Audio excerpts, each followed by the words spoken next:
रामकृष्ण हरी. मी आहे तुमचा छोटा वारकरी. तुम्ही मला गाताना नाचताना पाहिलं असेल, पण मी कुठं चाललोय माहितीये? मी चाललोय वारीला. वारी म्हणजे काय माहितीये? वारी म्हणजे एखाद्या ठिकाणी वारंवार आनंदाने जाणे. आणि आम्ही सगळे मिळून नाचतो, खेळतो. आम्ही कोणाला भेटायला जातो? आपल्या लाडक्या विठू माऊलीला. आणि हा विठ्ठल म्हणजे आपला श्रीकृष्णच आहे. आणि माहितीये का, आपल्या वारकरी परंपरेची सुरुवात गोकुळात श्रीकृष्ण आणि त्याच्या मित्रांनी केली. ते सगळे मिळून जेवायचे, खाऊ शेअर करायचे. यालाच काला म्हणतात.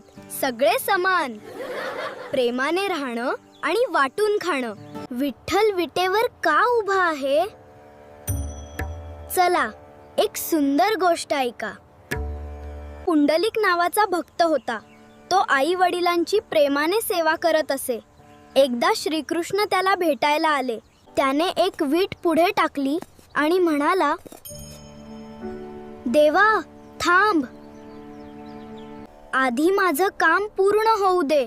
तोपर्यंत तू या विटेवर उभा राह. आणि मित्रांनो, देवाने त्याचं ऐकलं. अगदी स्टॅच्यू सारखा विठ्ठल त्या विटेवर उभा राहिला, कारण त्याला आई वडिलांची सेवा खूप आवडली. विठ्ठल त्या विटेवर उभा राहिला. सांगा मित्रांनो, आपण यातून काय शिकलो? आई वडिलांची सेवा करायची आणि प्रेमाने राहायचं, हेच देवाला आवडतं. बोला पुंडलिक वरदे हरी विठ्ठल. श्री ज्ञानदेव तुकाराम पंढरीनाथ महाराज की जय. बाय बाय मित्रांनो. रामकृष्ण हरी.